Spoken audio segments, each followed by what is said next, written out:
En el nombre del Padre, del Hijo y del Espíritu Santo. Ven, Espíritu Santo, llena los corazones de tus fieles y enciende en ellos el fuego de tu amor.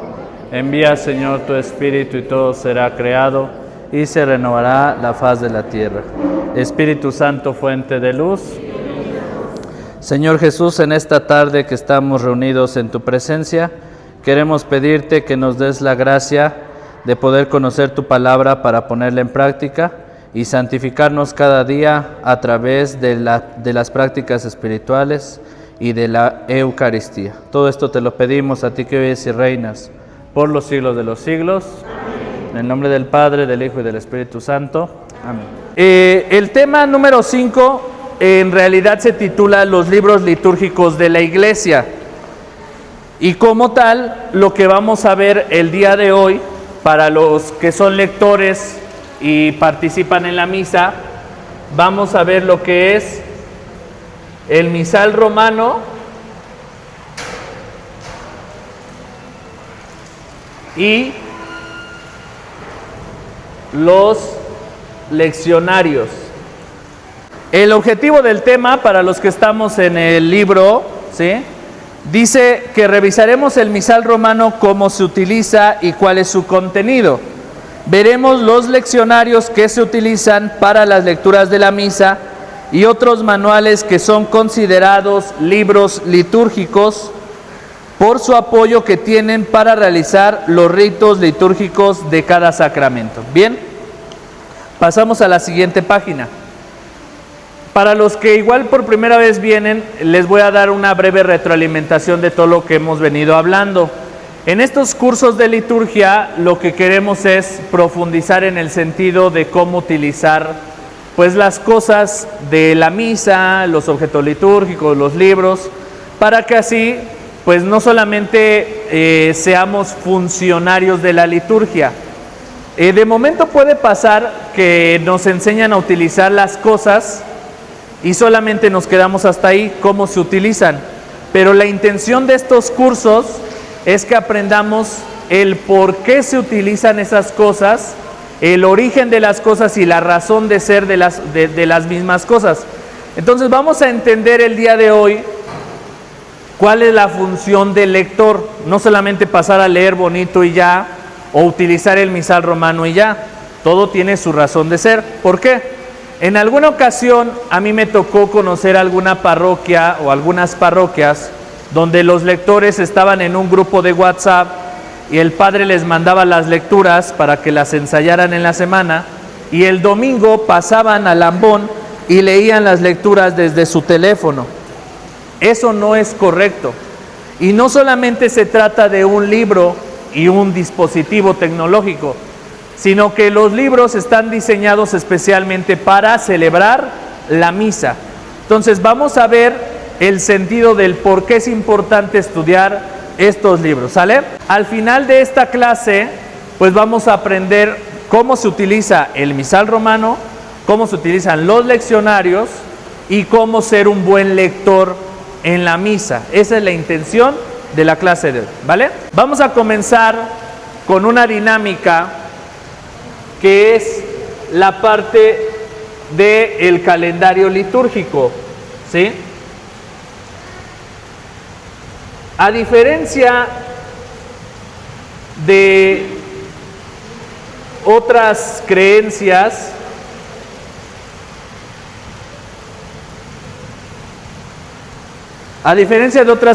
por ejemplo, las sectas protestantes como los mormones, los testigos de Jehová, los cristianos, ellos tienen su fe, pero no tienen un calendario litúrgico. Ellos cada semana hacen alabanzas, tienen cursos, se preparan, pero, pues, ¿qué creen? No tienen una organización como tal. La Iglesia a lo largo del tiempo ha pensado en un calendario que tenga como inicio el Adviento, ¿sí? Y va a estar dividido a partir de aquí como el Adviento. Que el Adviento va a marcar el inicio de este ciclo, ¿sí? Y después va a venir la parte de la Navidad con el nacimiento de Jesús. Todos estos momentos son para celebrar nuestra fe. Después va a venir el primer tiempo ordinario. Este se le llama el primer ordinario chico o pequeño o corto, ¿sí? Y luego va a venir el tiempo de Cuaresma. El tiempo de Cuaresma va a estar marcado por el miércoles de ceniza, ¿sí? Que es con el que se inicia. Después de la Cuaresma va a venir el tiempo de Pascua, que la Cuaresma va a terminar con la Semana Santa, en esta parte, Semana Santa, conocido como el Triduo Pascual también.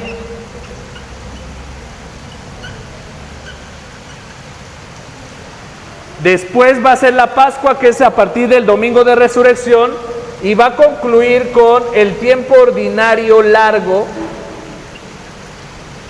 Y este tiempo ordinario, en el tiempo ordinario pequeño, va a tener aproximadamente entre 6 a 9 semanas. Y acá va a comenzar a partir de la semana 10 hasta la semana 34, con la fiesta de Cristo Rey. ¿Ya se aprendieron el calendario litúrgico? Porque esta va a ser la primera dinámica. Escríbanlo en su libro o en su libreta que trajeron, tal cual, porque van a pasar ahorita al frente a escribirlo ustedes. Lo voy a borrar y ustedes me van a mostrar que se saben el calendario litúrgico. ¿Sale? Entonces, un lector para empezar y cualquier encargado de liturgia ya se tiene que saber la estructura del calendario litúrgico. ¿Cuándo comienza?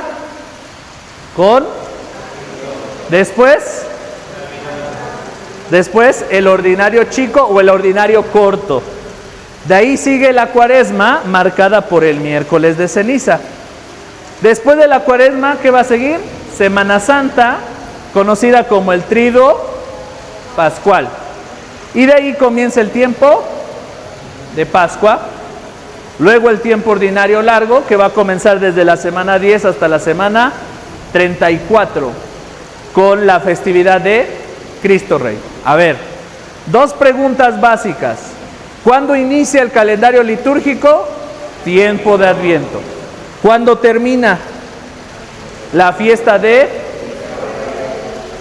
Si yo les digo, ¿cuándo es la fiesta de Cristo Rey? No vamos a ubicarla ni en el tiempo ordinario chico, ni en Cuaresma, ni en Semana Santa. Ya sabemos que la fiesta de Cristo Rey es la última celebración del calendario litúrgico. ¿Sale? Primer pregunta entonces, ¿cuándo comienza en Adviento? Termina en Cristo Rey. ¿Ya copiaron bien su calendario? Cópienlo. Y de aquí vamos a partir para ver cómo están estructurados los leccionarios y el misal romano. Está muy sencillo, ¿eh? Esto lo vimos desde el catecismo.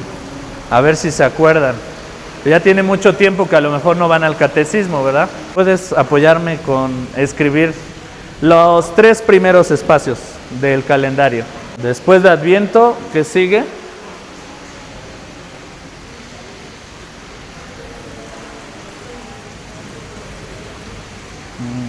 ¿Me podrías apoyar a pasar a leer después de los 3 espacios que siguen?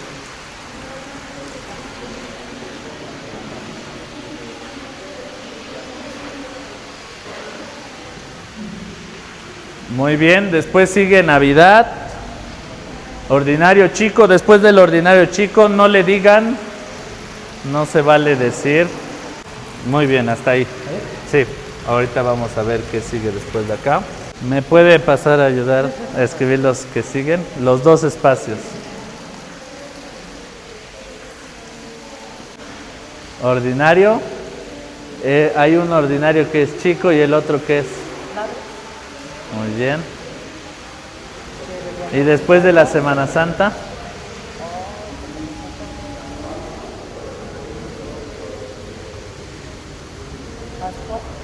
Bueno, ¿en qué termina la Semana Santa? ¿El domingo de qué?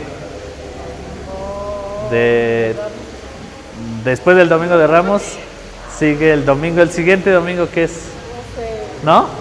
Bueno, ahí es Pascua. póngale, Pascua. Ajá, es domingo de Pascua, domingo de Resurrección y todo ese tiempo es de Pascua. Patricia, ¿me puede decir qué otro nombre recibe la Semana Santa? Acá que yo expliqué. ¿Qué otro nombre? ¿Cuándo? No, es triduo.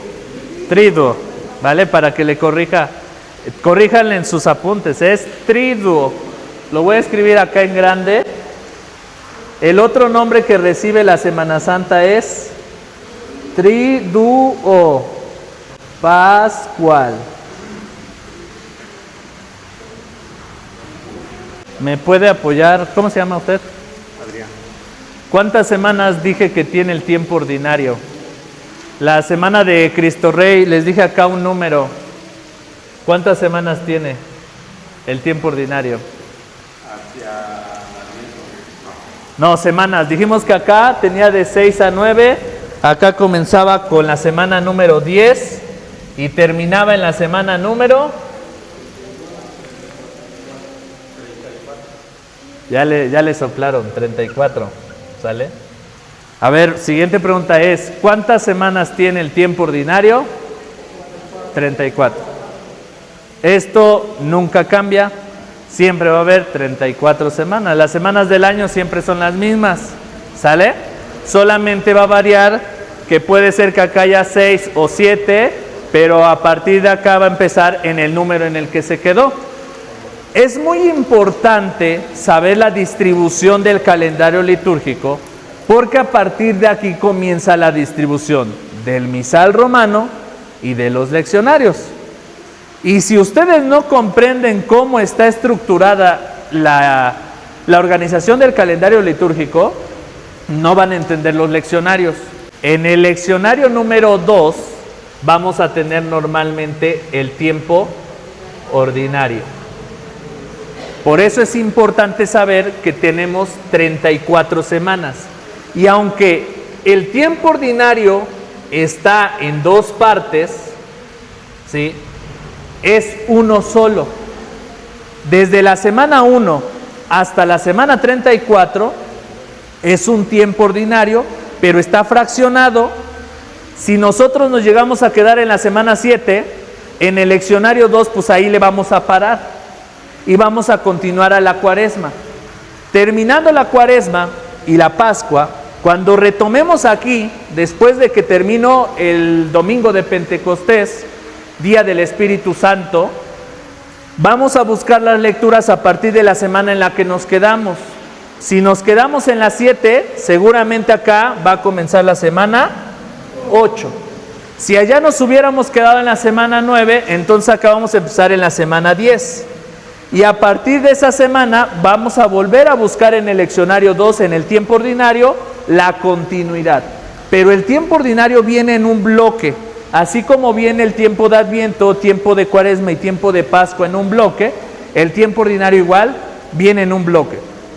Pareciera que estamos hablando de dos tiempos ordinarios, ¿sí? Pero es el mismo tiempo, solo que en diferentes momentos del calendario.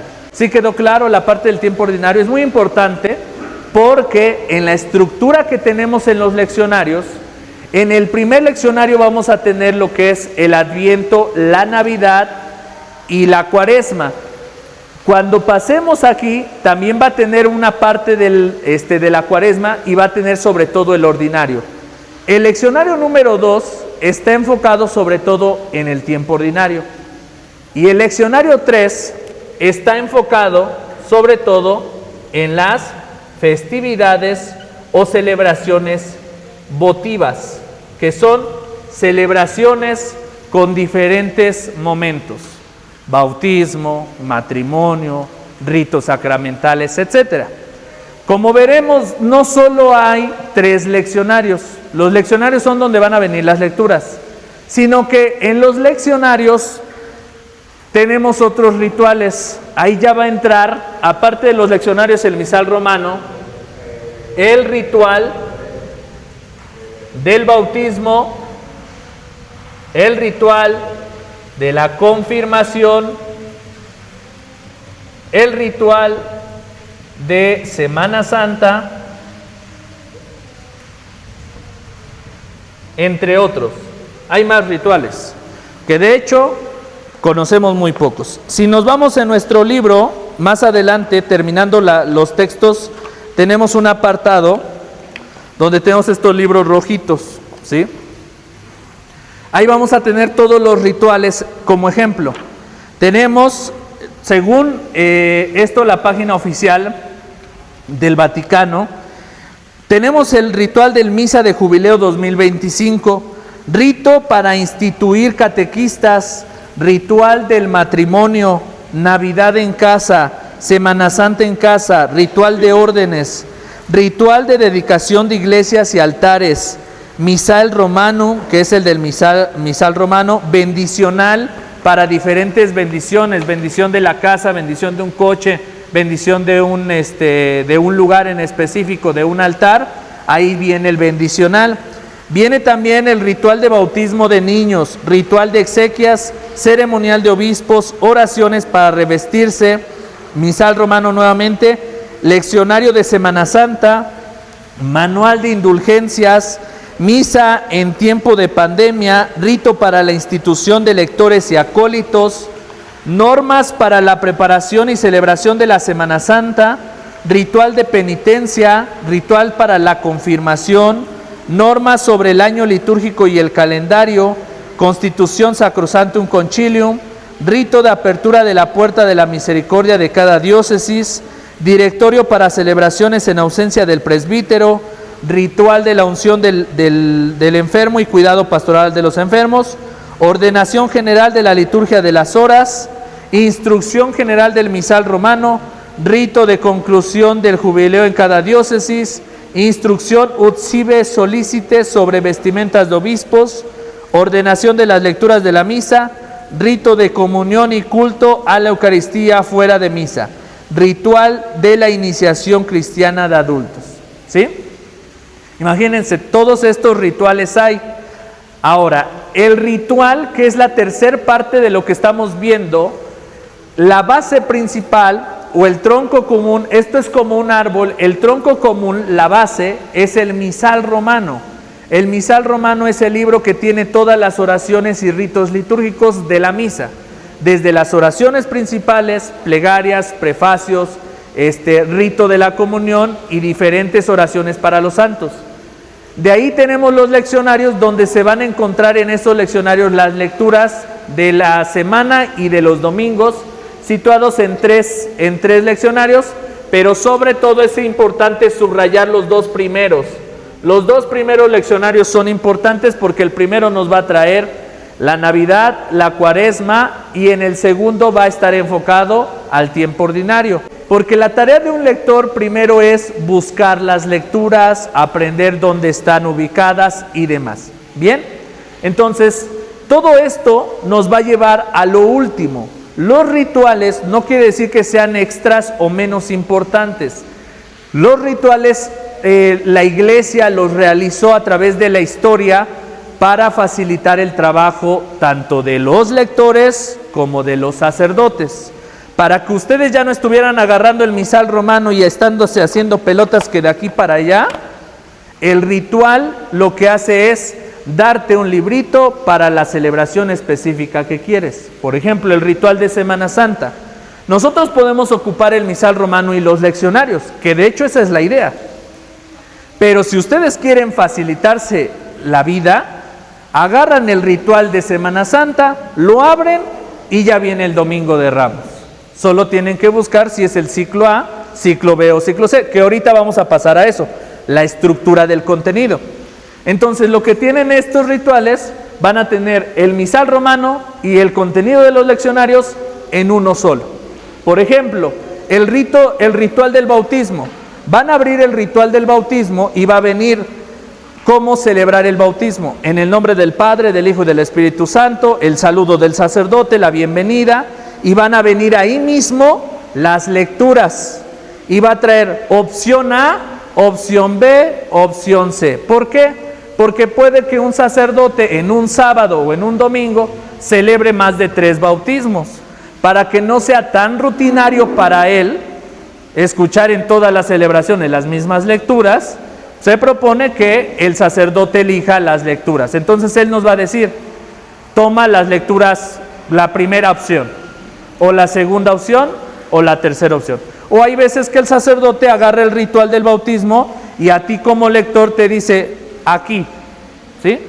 Tú lo que tienes que hacer es leer. Pero, muy importante, los lectores ya tienen que conocer estos rituales, porque como el sacerdote al momento nos va a decir esta lectura, nosotros previo a esto ya tuvimos que haber leído estas lecturas. Ya tenemos que conocer sobre las lecturas del bautismo, de la confirmación o de cualquier otro rito.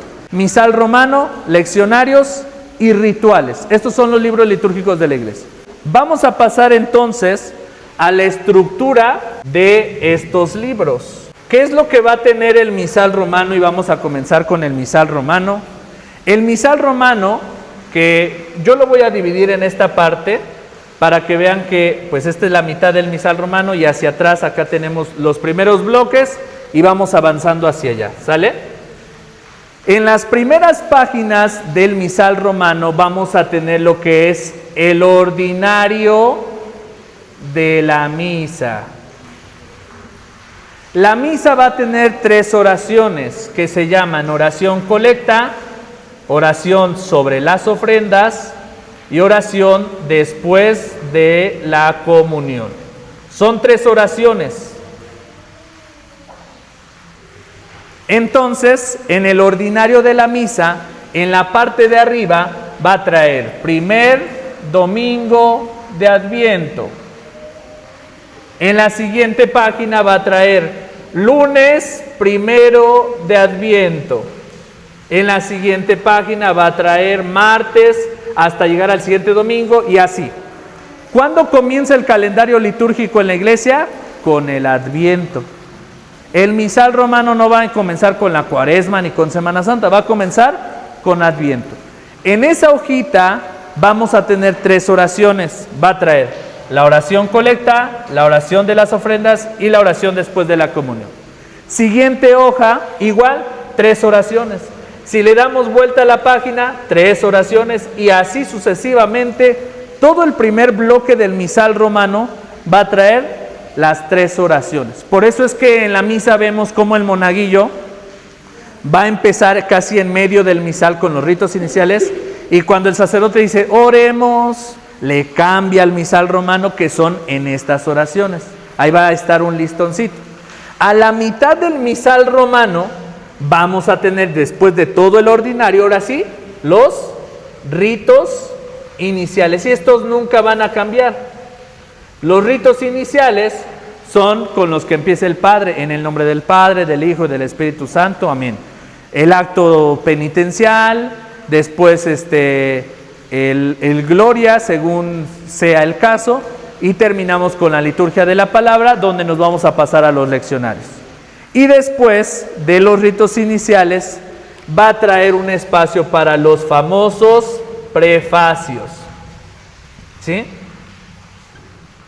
Y acá va a haber 2 cosas diferentes.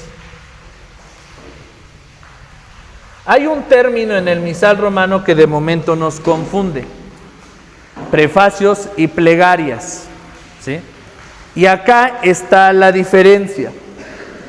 El prefacio, como su nombre lo indica, pre significa antes. La plegaria, ple, significa súplica, una oración. Esta es la oración de consagración. Esta es una pregunta de examen para ver si ya saben del misal romano, ¿eh? El prefacio es antes de la consagración, ¿sí?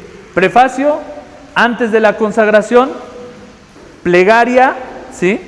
Acá me equivoqué, plegaria es la oración de consagración, ¿sí? ¿Quedó claro? Ahorita voy a preguntar, ¿vale? Prefacios antes, plegarias, oración. Ahora, ¿cuál va a ser la diferencia en el misal romano? Los prefacios son más de 20 y las plegarias solamente son 4. A ver, repitan conmigo. ¿Cuántos prefacios tenemos? ¿Cuántas plegarias tenemos? Y quiero que se aprendan que el sacerdote ocupa la número 2. ¿Sale? No tenemos ahorita el misal aquí, pero cuando el sacerdote está termina en medio de estos dos, está el canto del santo. ¿Sí? Santo, santo. Ahorita vamos a ver las partes de la misa, que prácticamente es esto lo que les estoy mostrando. En el momento de la presentación de las ofrendas va a ser la oración de las ofrendas y después de las ofrendas nos vamos a pasar al prefacio. ¿Sí? Va a venir el santo y vamos a concluir con la plegaria. Vamos a repasar esto. ¿Qué es lo que pasa en el momento de las ofrendas? Estamos cantando el canto de ofrendas. ¿Sí? Termina el canto de ofrendas y nos ponemos de pie. ¿Vale? Entonces vamos a repasarlo tal cual. A ver, vamos a ponernos de pie. Cuando el sacerdote ya terminó de cantar, nos ponemos de pie. ¿Y qué decimos? El sacerdote dice: oren, hermanos, para que este sacrificio mío de ustedes sea agradable a Dios Padre Todopoderoso.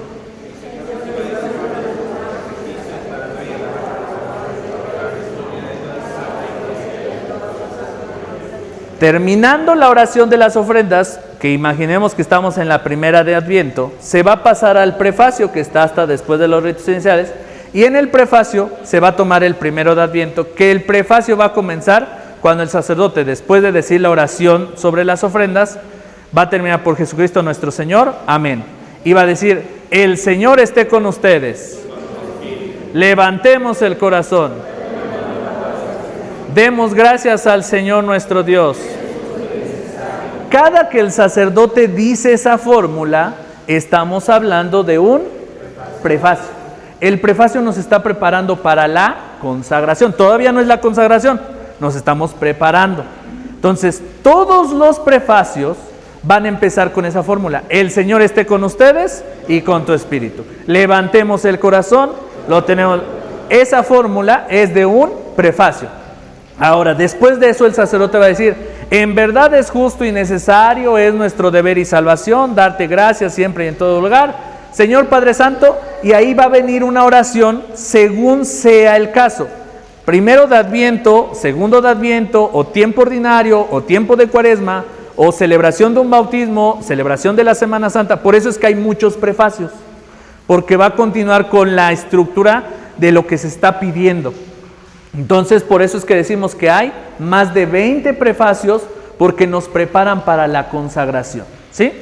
Tomen asiento. Se va a cantar, el prefacio va a terminar diciendo: por eso, con los ángeles y los arcángeles y con los tronos y dominaciones, cantamos sin cesar el himno de tu gloria. Hasta ahí termina el prefacio, sea el prefacio que haya hecho el sacerdote.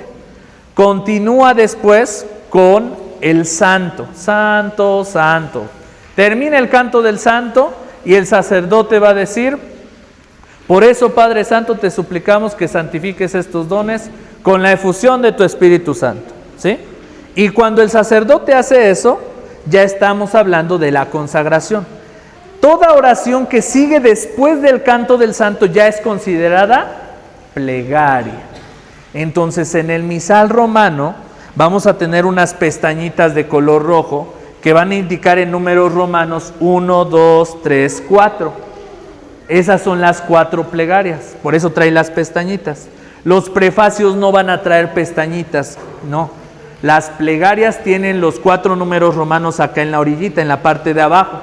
¿Sí? Esas son las plegarias porque solamente son 4. Esas nunca van a cambiar. Entonces, normalmente el que utiliza el misal romano, está el misal romano en el altar, el sacerdote está consagrando, y en el momento del canto del santo, el sacerdote te va a decir la 1, la 2, la 3 o la 4.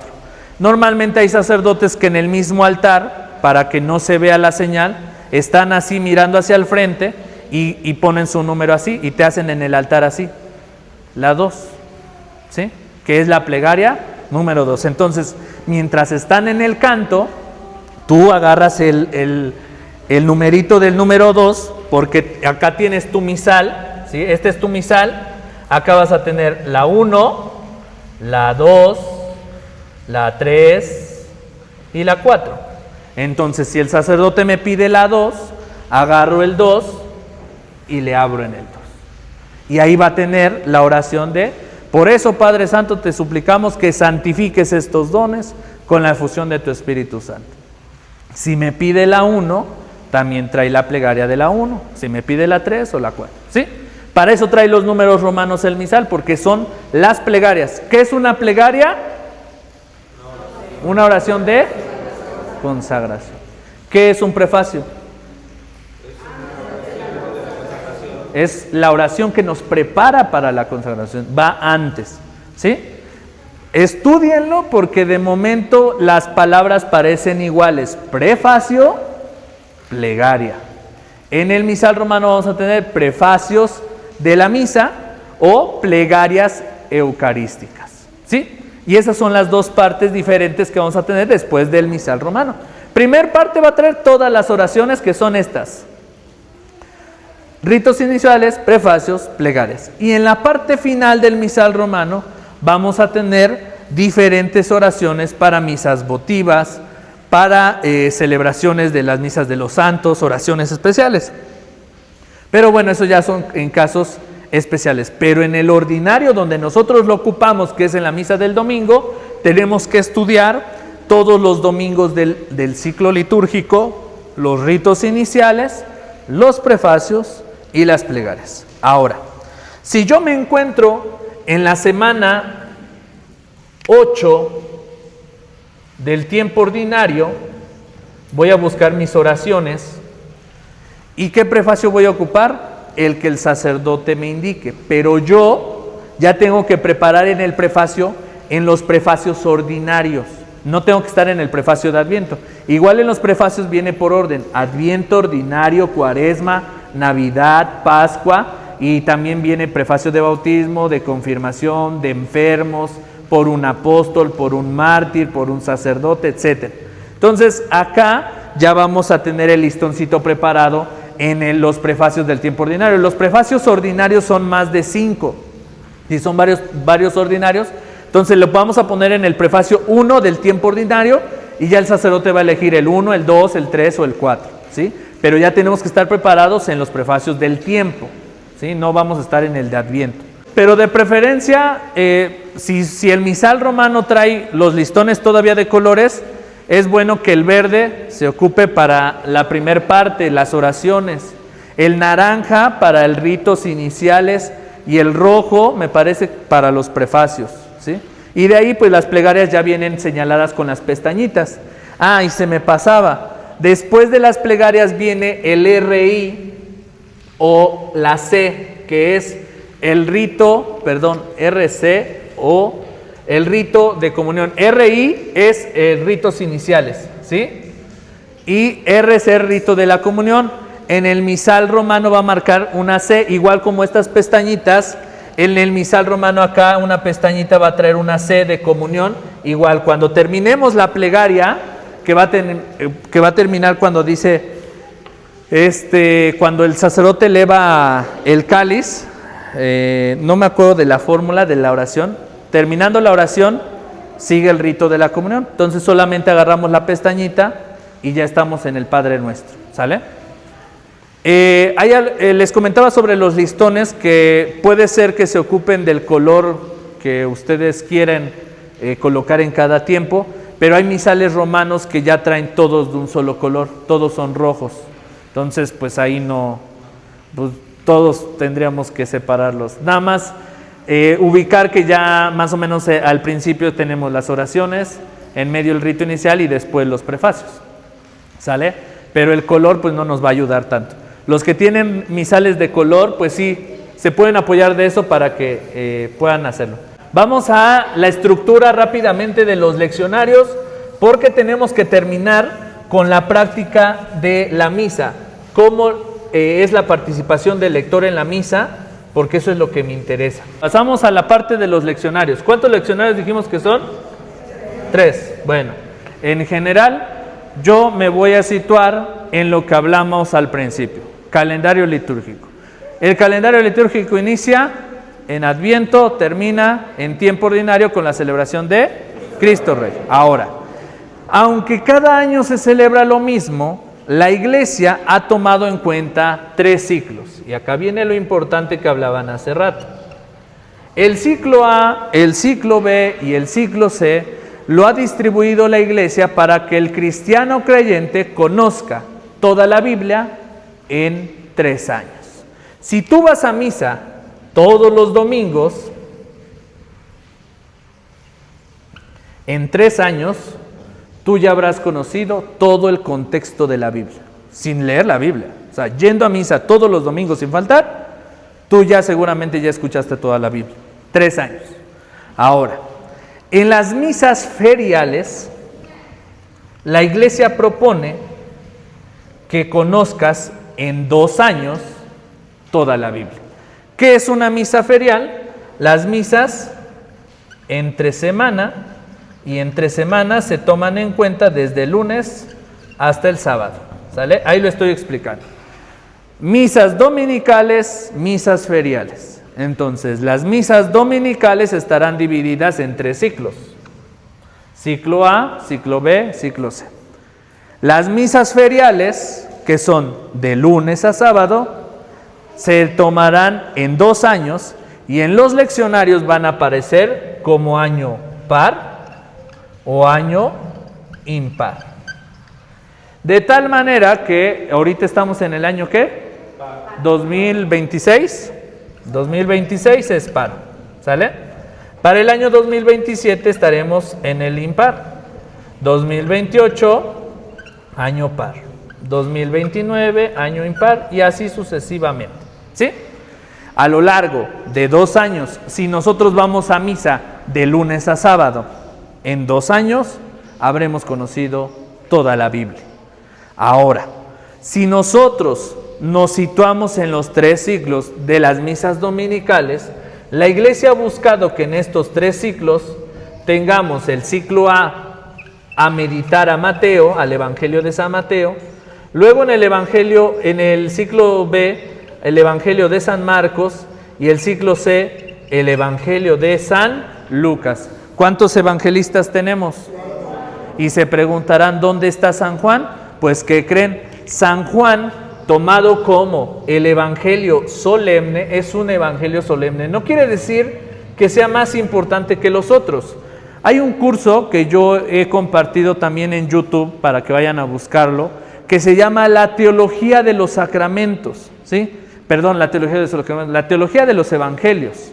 La teología de los Evangelios habla sobre lo que Mateo quiere darnos a entender, lo que Marcos tiene la intención de compartirnos, lo que Lucas y lo que Juan, ¿sale? Pero ¿por qué el Evangelio de Juan la Iglesia lo ha tomado como el Evangelio principal para los 3 ciclos? O sea, es un Evangelio que no se tiene que dejar de escuchar en ningún año. O sea, el Evangelio de San Juan tiene que estar en los 3 años. ¿Por qué? Porque Juan está enfocado en la Eucaristía. A partir del capítulo 6 del Evangelio de San Juan hasta el capítulo 8, Juan nos va a hablar sobre Jesús, el pan de vida. Jesús, el pan bajado del cielo, que es la Eucaristía. A diferencia de Mateo, Marcos y Lucas, que no toman detalles y profundizan en el pan eucarístico, Juan lo va a hacer de una forma solemne. Por eso es que Juan no se puede dejar de escuchar en los 3 ciclos, y Juan va a estar presente, el Evangelio de San Juan, en el tiempo de Cuaresma y en el tiempo de Pascua, de los 3 ciclos, ¿sí? Entonces Juan siempre se va a escuchar. Si abrimos las lecturas del Evangelio de la misa del 4º domingo de Pascua o 3er domingo de Cuaresma, seguramente nos vamos a encontrar con un Evangelio de San Juan. Pero si hablamos de los 34 domingos ordinarios que dijimos que en el calendario litúrgico hay 34 domingos ordinarios, ahí sí, si abrimos en la semana 3, en la semana 7 o en la semana 10 del tiempo ordinario de ese ciclo, del ciclo ¿a quién nos vamos a encontrar? A Mateo. Si lo abro en el ciclo B, a Marcos. Y si lo abro en el ciclo C, a Lucas. ¿Dudas, preguntas hasta ahí? Misas dominicales están divididas en 3, A, B y C. Misas feriales, que son entre semana, en 2, año par, impar. ¿Sí? De tal manera que cuando yo abro mi leccionario y voy a buscar las misas de la primera semana del tiempo ordinario, me voy a encontrar con las misas dominicales y me va a decir, misa dominical, estamos en el primer domingo de ordinario, y me va a traer ¿cuántas opciones? 3. Opción A, opción B, opción C. ¿Cómo la voy a elegir? De acuerdo al año en el que estoy. ¿En qué ciclo estamos ahorita? 2026, estamos en el ciclo A. 2027 en el ciclo B. 2028 estaremos en el ciclo C. ¿Sí? Entonces, para el siguiente año vamos a estar buscando todas las lecturas dominicales en el ciclo B. Ahora, si abro mi leccionario, en la miércoles de la segunda semana del tiempo ordinario, ¿qué lecturas voy a elegir? Par, porque estoy en el 2026. El próximo año me voy a ir todas impar. ¿Sale? Vamos ahora a continuar con, dentro del misal romano, los leccionarios, ahora con la estructura de las lecturas. ¿Sí? La estructura de las lecturas va a cambiar según sea el caso. Tenemos 3 tipos de esquemas. ¿Sale? Y eso apréndanselo. Tenemos estructuras dominicales, feriales y solemnidades. Sale. ¿Cuál es la estructura de las lecturas en una misa dominical? Vamos a tener primer lectura, vamos a tener el salmo, segunda lectura, aclamación y evangelio. Estructura de las misas feriales. Primer lectura, salmo, aclamación, evangelio. Solemnidades. Primer lectura, salmo, segunda lectura,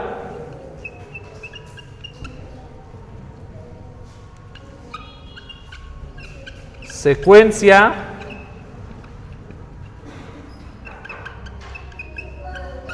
aclamación y evangelio. Bien, a ver, vamos a dar el repaso. En la misa dominical va a tener primera lectura, salmo, aclamación y evangelio. Bien, para comenzar con la explicación completa, la iglesia ha tomado la primera lectura siempre del Antiguo Testamento. El salmo, que es una alabanza, la segunda lectura va a ser tomada del Nuevo Testamento. Por eso, las lecturas de la segunda lectura siempre van a ser llamadas carta a los romanos, carta a los corintios, carta a los gálatas, etcétera, ¿no? La aclamación, que va a ser una invitación a lo que vamos a escuchar en el Evangelio, sacado del mismo Evangelio, y el Evangelio, que es el centro de la liturgia de la palabra, ¿vale? Vamos a la estructura de las lecturas en las misas feriales. ¿Cuál es la diferencia acá? ¿Qué notan que cambió aquí?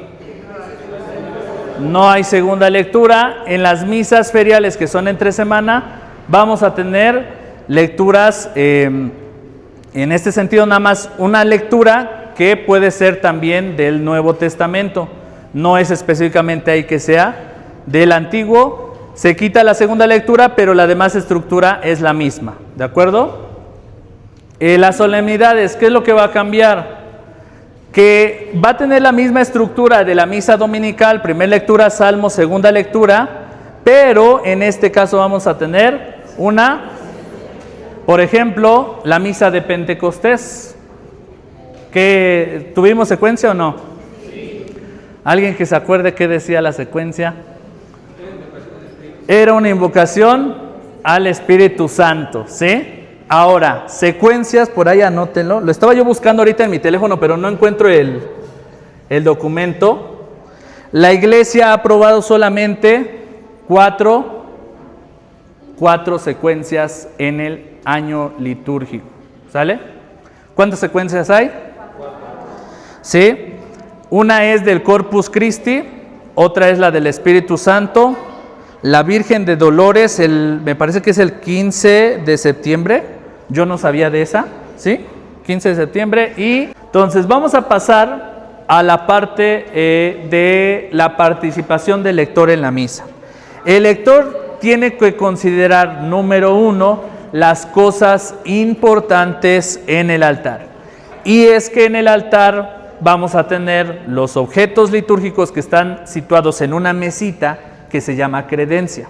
Vamos a tener el altar, vamos a tener el ambón y vamos a tener la sede. La sede es donde se sienta el sacerdote. Bien, yo les pregunto, de todas estas cosas que mencioné, ¿cuál es la más importante? ¿La credencia, el altar, el ambón, la sede o el sacerdote? Todo es importante en realidad, sin embargo, el sacerdote va sobre todas las cosas. ¿Por qué? Porque el sacerdote, no lo tenemos en este libro, ahorita al final les voy a entregar el siguiente libro que es el de los documentos conciliares. En este documento viene la instrucción general del misal romano. Y en la instrucción general del misal romano nos habla de que el sacerdote es el único que actúa in persona Christi, en la persona de Cristo. Es decir, el sacerdote es Cristo mismo quien va a entregar su vida. Por eso al sacerdote se le invita al don del celibato, a entregar su vida al 100% a la iglesia, porque entrega su vida. Entonces, por eso el sacerdote es el que de manera plena actúa en la persona de Cristo. Después de la Eucaristía, el sacerdote es el más importante en el altar. Entonces, esto lo explico porque también les voy a mandar un segundo video donde hay altares. Acá en Resurrección yo no he visto algún altar así, pero hay lugares donde está el altar, tenemos la sede, o sea, el sacerdote está viendo casi de frente a la comunidad, y tenemos el ambón. Entonces, el lector normalmente va a pasar y va a hacer reverencia al altar, pero si tenemos el altar y tenemos la sede, es decir, al sacerdote, es un error que el lector pase, le haga reverencia al altar y se pase de frente al sacerdote y leamos en el ambón. Esa es una falta de respeto. Por eso es importante ubicar qué es más importante, el altar o el sacerdote. Ambos son importantes, pero en un rango de importancia, el sacerdote como persona es el que está actuando en la persona de Cristo. ¿Sí? Entonces, ¿a quién le hago reverencia? Un sacerdote nos decía, litúrgicamente no podemos repetir más de una vez ciertos signos o ritos. Por ejemplo, persinarse. No nos podemos persinar muchas veces en una celebración, porque entonces no estamos realizando bien pues nuestro acto a Dios. Ahorita voy a explicar esa parte de las repeticiones. Entonces, si yo voy a pasar, no puedo hacer reverencia al altar y luego reverencia al sacerdote, y si estuviera el obispo y reverencia al obispo, no se trata de hacer varias reverencias, nada más es una reverencia. ¿A quién le hago reverencia? ¿Al altar o al sacerdote? Al sacerdote. Entonces, si paso a leer, tengo al altar, me voy directo a enfrente del sacerdote, los tres lectores hacemos reverencia al sacerdote y pasamos al ambón. ¿Sale? Eso es lo correcto. Ahora, ¿por qué explicaba esto de las repeticiones? Porque en la liturgia de las horas, para los que ya practican la liturgia de las horas, o en algunas otras oraciones, se repite mucho el Gloria. Gloria al Padre, al Hijo y al Espíritu Santo. No solo en la liturgia, en el rosario. no es correcto que cada que decimos gloria, aunque la postura es gloria al Padre, al Hijo y al Espíritu Santo, lo estemos repite y repite y repite. Por eso es que en la liturgia de las horas, cada que se dice gloria al Padre, nada más se inclina la cabeza. Gloria al Padre, al Hijo y al Espíritu Santo, como en un principio y siempre por los siglos de los siglos. Amén. ¿Sí? Y eso lo tenemos que aprender. Entonces, no tenemos que hacer más de una reverencia, solamente tenemos que aprender a quién se le va a hacer la reverencia. Al sacerdote o al altar, en este caso, al sacerdote. ¿Bien? Ahora, la primera ocasión que invitan a un lector a participar en las lecturas, pues puede ser que ese día llegaste con tenis, con un pantalón de mezclilla, con una playera, y pues vamos a pasar a leer, no pasa nada. Pero en la medida que el lector se va preparando, el lector no puede pasar a leer ni en tenis, ni en short, ni en sandalias, tiene que ser una vestimenta adecuada. Tampoco no digo que pases con un traje, corbata y todo muy formal cuando ordinariamente no nos vestimos así, simplemente utiliza la vestimenta adecuada o incluso la Sacrosanctum Concilium, que es el documento que también viene en este libro que se les va a entregar, nos dice que el lector puede ocupar vestimentas a la costumbre del lugar. Por ejemplo, ustedes a lo mejor no lo han visto o sí lo han visto, en la Sierra Norte de acá de Puebla. En la Sierra Norte todavía las mujeres usan vestido, los vestidos floreados y bordados muy bonitos y con flores y demás. Para ellos su uniforme de la liturgia puede ser así, sí, con respecto a la costumbre del lugar. Pero si nosotros consideramos pantalón de vestir, una camisa o incluso una playera polo, es correcto. Pero no puede pasar el lector nada más así vestido como quiera, o sobre todo con short, sandalias o tenis, no se puede. Pero ojo, yo les estoy hablando de lo que la instrucción manda. Pero nos vamos a dar cuenta que a veces los errores comienzan por la autoridad litúrgica. ¿Quién es la autoridad litúrgica? El sacerdote. ¿Y qué podemos hacer cuando el sacerdote llega en tenis y solamente se pone el alba y celebra así con el alba, sin ni siquiera ponerse la casulla? ¿No les ha pasado? Bueno, a mí sí me ha pasado, algunas veces he visto sacerdotes que llegan con tenis, ¿no? Y no pueden celebrar con tenis. Es una falta de respeto porque estamos celebrando lo más sagrado. Tenemos que procurar la presentación. Entonces, cuando la autoridad litúrgica comete estos abusos, pues ¿qué se puede esperar de los pequeños grupos de liturgia? Pues obviamente van a estar más descuidados. Bien, entonces la vestimenta tiene que ser adecuada. Número 2, la participación del lector conforme se va comprometiendo, el lector tiene que estar con su vida sacramental en orden. No puede haber lectores que no estén casados, que estén en unión libre, o que tengan por ahí una situación dispersa. A ver, esto no lo digo yo, no lo comento yo, vamos a poner el ejemplo a grandes rasgos para que ustedes entiendan el sentido, porque como les dije al principio, esto no se trata solamente de decir las reglas y ya, sino entender el sentido de las cosas. Bien, nosotros ¿qué le exigimos a nuestros sacerdotes? Que sean santos, que se entreguen a los sacramentos, cuando le pedimos una misa, que el Padre vaya a la misa, que cuando le pedimos al Padre que nos apoye en algo, pues que el Padre nos apoye, y queremos que el sacerdote esté entregado, ¿sí o no? ¿Y qué pasa cuando vemos que el sacerdote pues no está entregado, que tiene una doble vida, que el sacerdote llega tarde, que al sacerdote nada más le interesa el dinero, o que el sacerdote nada más le interesan los intereses de la iglesia, o que el sacerdote simplemente pues nada más llega cuando quiere o manda a otro sacerdote y demás? Bueno, ahí nosotros empezamos a darnos cuenta que cuando el sacerdote consagra, lo que estamos recibiendo es el cuerpo de Cristo.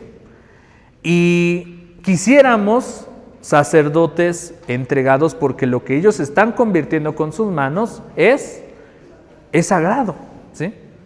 Ahora, ustedes como lectores no están pasando a leer un cuento, una novela o cualquier historia. Ustedes pasan a leer la palabra de Dios y la hacen vida. Teológicamente la liturgia dice, el sacerdote pasa al altar y convierte el pan y el vino en el cuerpo y la sangre. El lector pasa al altar y convierte el texto en vida con su voz. Eso es lo que ustedes hacen. Entonces, en la misa consumimos dos cosas, la palabra de Dios que se nos da a través del lector, y el cuerpo y la sangre de Cristo, que se nos da a través del sacerdote. Entonces, ustedes nada más imagínense el grado de importancia que el lector tiene al comunicar la palabra de Dios con su boca, con su voz, con su proclamación. Entonces, por eso es que la iglesia pide que los lectores estén en orden, ¿sí? Hay ocasiones que me han llegado a comentar, bueno, fíjate Daniel, que yo pasé una vida con mi primer pareja, nos tuvimos que divorciar, yo soy una persona divorciada, pero actualmente tengo otra pareja, tengo hijos, ya tengo una familia, no me puedo volver a casar, pero ya hablé con el sacerdote. Ah, bueno, ya hablaste con el sacerdote, con tu actual pareja ya llevas más de 10 años, ya tienes hijos, ya tienes una familia, no se han separado, todo bien, todo en orden, tu pareja te apoya y demás, adelante, puedes participar en el servicio, ¿sí? Aunque fuiste una persona que te casaste y demás. Esto la iglesia lo entiende y lo comprende. Lo que está realmente mal es cuando ustedes, a pesar de que están en el servicio y no se han divorciado, pero tampoco se han casado. O sea, los que están a mitad, los que ni se casaron, sí, pero tampoco se están divorciando, están ahí. Lo que tendrías que hacer si estás bien con tu pareja, con tu matrimonio, pues cásate. Y se tienen que casar para que así den testimonio de lo que están realizando. ¿Sí me explico? Entonces, hay algunos casos especiales, ¿no? O sea, yo no conozco sus vidas, yo no los conozco a todos ustedes, pero la iglesia lo que pide es que si por lo menos a lo mejor fuiste una persona casada y ya no te puedes casar, pero quieres seguir en el servicio, puedes acercarte al sacerdote, platicar y se te puede dar la oportunidad de servir. Tampoco es como que no vas a servir y ya, no. Sino que tiene que haber este criterio, esta conciencia de decir, pues estoy leyendo la palabra de Dios, estoy sirviendo, pues mínimo tengo que poner mi vida en orden, porque el testimonio es lo más importante. Y voy a concluir con lo siguiente. Después de haber estudiado toda la estructura de los libros, lo más importante es que podamos entender que los problemas de nuestra iglesia comienzan desde adentro. Si nosotros no nos preparamos y si nosotros no nos preparamos tanto intelectualmente como del corazón, pues vamos a tener más protestantes en el mundo. ¿Por qué? Porque las personas que ciertamente son protestantes en algún momento fueron católicos y por un mal testimonio les dio coraje y dijeron, no, pues yo ya me voy de la iglesia, yo ya no tengo nada que hacer aquí. Y muchas veces es un coraje, es un rencor, es un odio hacia la misma iglesia porque los problemas surgieron desde dentro.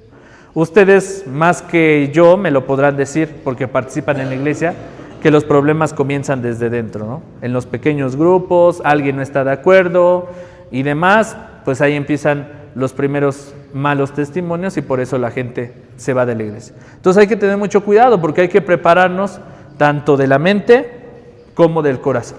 ¿Bien? Entonces yo los invito a que se preparen y que puedan dar testimonio de lo que están realizando, de la palabra de Dios. No se puede negar y el ejemplo que pongo es lo que les digo a los ministros extraordinarios. Por ejemplo, yo como ministro extraordinario estoy dando la comunión y por ahí viene formada mi sobrina. Yo conozco a mi sobrina, ¿no? Y no está casada por la iglesia, está en unión libre. Los que están en unión libre no pueden comulgar, eso sí es una regla. Yo como ministro extraordinario conozco a mi sobrina, viene formada en la fila de la comunión, yo estoy dando la comunión. ¿Qué hago? ¿Le doy la comunión o no se la doy? No. Pues fíjense que sí. ¿Qué acabo de decir nuestro hermano? No se puede negar. Y exactamente, litúrgicamente hablando, no se puede negar el sacramento de la comunión. En ese momento el ministro extraordinario tiene que dar la comunión. La misión del ministro extraordinario es dar la comunión. Hay muchas personas que comulgan sin estar en gracia, es decir, sin tener los sacramentos. Pero dice San Pablo, aquel que comulga el cuerpo de Cristo, estando en gracia, está consumiendo su salvación. Y aquel que no lo comulga en gracia, está consumiendo su propia condenación. ¿Sí? Ahora, en el mismo sentido, lo que explico ahorita, yo les comento que lo ideal es que ya estando en el servicio se preparen, ¿no? A lo mejor en un momento de emergencia puede ser que no estemos en gracia, ¿sí? ¿Qué pasa en las misas de sábados donde no hay lectores? Hay veces donde el padre, a ver, los chambelanes o quién quiere pasar a leer. A mí me ha tocado ver hasta la tía o el tío que son cristianos, que son mormones y pasan a leer, porque son los 15 años de la sobrina consentida. Pasan a leer y ni siquiera son católicos. Y la pregunta es, ¿por qué le damos lo que es sagrado a las personas que no lo valoran? ¿Sí? Voy a poner un ejemplo tal vez muy absurdo, de verdad, pero es como prestar tus cosas a alguien más, ¿no? No sé, algo de valor que tengas en casa, no sé, un teléfono, una computadora o algo y te lo piden prestado. O a las señoras, ¿no? Que te compraste una olla, una cacerola grande de acero inoxidable y no sé qué. Llega tu comadrita y te la pide prestada. Va a decir, ay, comadrita, pues como que no te la presto porque esta me costó a mí. Y tú no creo que la cuides muy bien, ¿sí? Entonces imagínate, si nosotros sabemos lo que vale la palabra de Dios y dárselo a alguien que no crees que lo va a cuidar, porque va a pasar la persona que no es cristiana o católica, pues en primera ni la va a saber leer, se va a trabar. Entonces, ¿para qué le damos esto que es sagrado a los que no lo van a valorar? A eso me refiero. Y lo dice el Evangelio de San Mateo en el capítulo 7, ¿sí? No den a los animalitos lo que es sagrado. Y San Mateo lo trata de expresar de manera respetuosa, pero en realidad dice, no den a los cerdos lo que es sagrado. Así lo expresa Jesús. O sea, ¿qué quiere decir? Que a las personas que no lo valoren, no le den lo sagrado, porque no lo van a entender. Yo por eso luego veo los videos del padre Luis Toro, cuando se pelea con los protestantes. ¿Para qué pelearme con un protestante que no va a entender? Si ya le expliqué que María es madre de Dios, porque Jesús es Dios mismo, el protestante te va a decir, no, es que María es la abuelita, pero no es la abuelita, María es nuestra madre, pero no lo va a entender nunca. Entonces, ¿para qué ponerme a pelear con alguien que no lo va a entender? Entonces, al final de todo esto es que no podemos negar el que pasen a leer, pero hay que procurar que estén en orden o en gracia las personas que pasan a leer, así como los que pasan a comulgar. No se les puede negar, pero lo ideal es que pasen a comulgar en gracia, porque si no se están condenando. Y luego pasan los años y como dice el padre Arturo Cornejo, dice, luego están en cama, luego están padeciendo una enfermedad, ya llevas 3 años enfermo en cama y te preguntas, ay padre, no sé qué hice. Pues acuérdate cuántas veces comulgaste sin estar en gracia. Acuérdate cuántas veces se te dijo de que estabas comiendo y bebiendo tu propia condenación, pero no hacemos caso. Entonces, cuando estés en cama, pregúntate cuántas veces comulgaste sin estar en gracia. Y lo mismo digo para leer la palabra de Dios, hay que tener mucho cuidado. El monitor es aquel que cumple la función de decir y dirigir toda la misa. Por eso el monitor, de preferencia, tendrían que ser ustedes, que conocen la misa al derecho y al revés, porque el monitor es aquel que a veces se tiene que sacar, pues con el perdón de la palabra, pero las municiones de la manga, porque no es algo estructurado. El monitor es el que va a decir de pie, de rodillas, sentados, hacemos 2 filas, y hay veces que eso no está estructuradamente en un guión, sino conforme va avanzando la misa, el monitor tiene que procurar poner orden a la misa, a la celebración, a través del micrófono. Entonces, pues ustedes tienen que saber cómo dar una indicación, ¿de acuerdo? Eso es lo que realiza el monitor y de ahí en fuera los que participan en las lecturas tienen que estar diversos en todas. No siempre el del salmo en el salmo y no siempre el de la primera lectura el de la primera, porque a veces caemos en el error de que el que canta bonito, pues siempre lo ponemos al salmo, ¿no?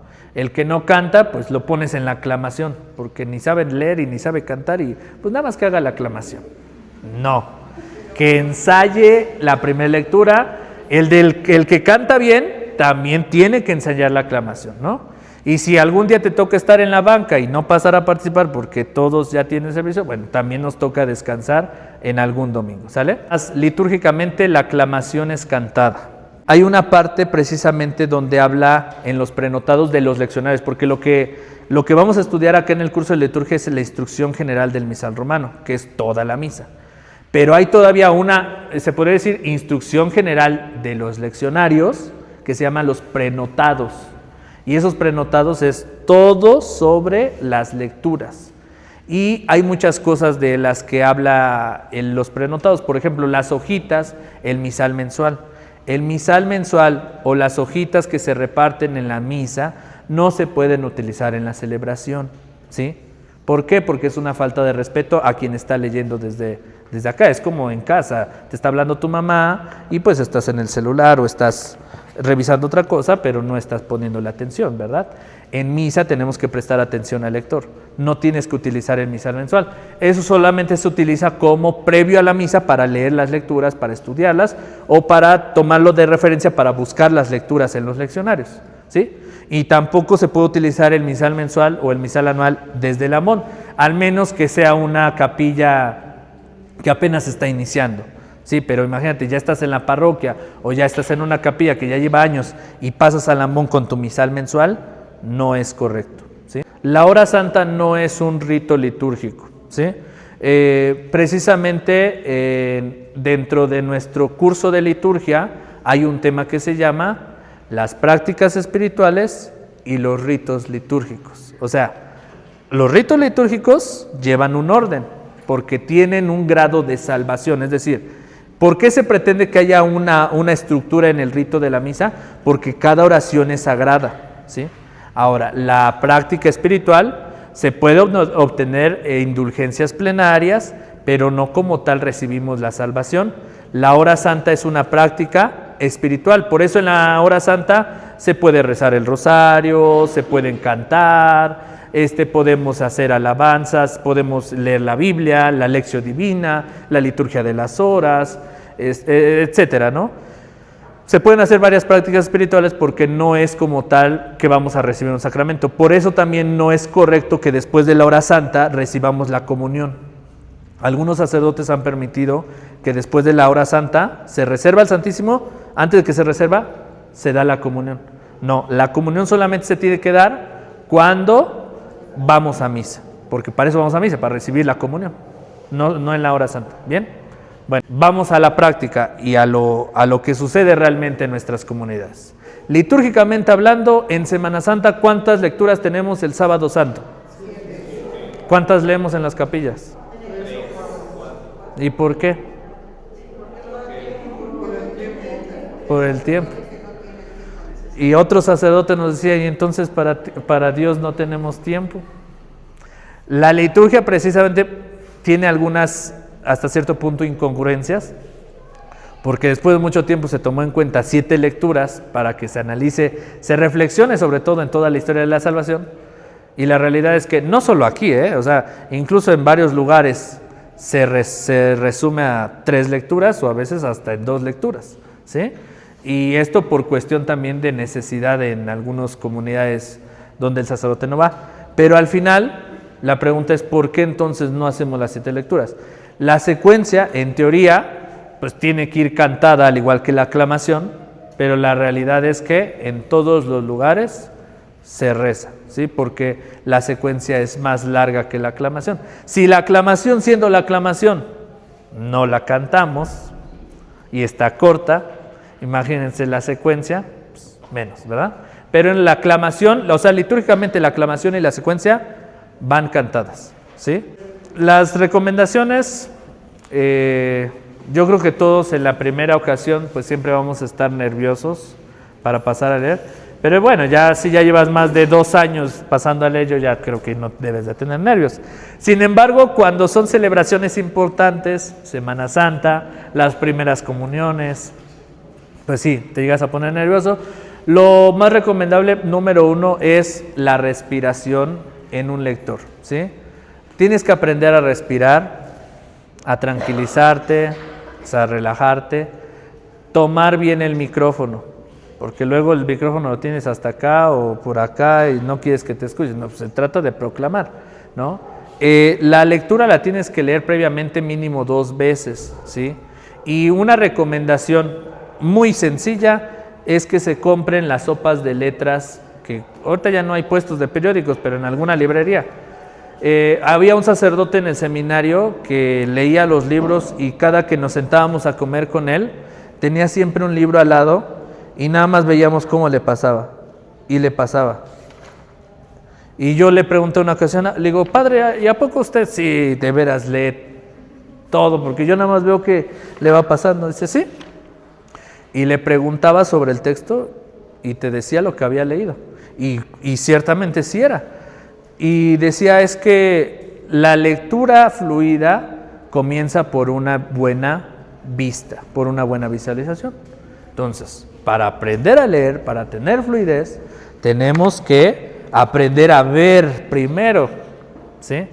Algo que ejercita mucho nuestra vista es las sopas de letras. ¿Qué haces en una sopa de letras? Pues buscas tales palabras y empiezas a desarrollar sin leer. Y entonces, acá está la palabra, acá está. Entonces, cuando desarrollas la vista, tu vista va por delante antes de que pronuncies la palabra. Ya vi lo que dice, lo leo, ¿no? Entonces, la vista es el buen ejercicio de la fluidez de las lecturas.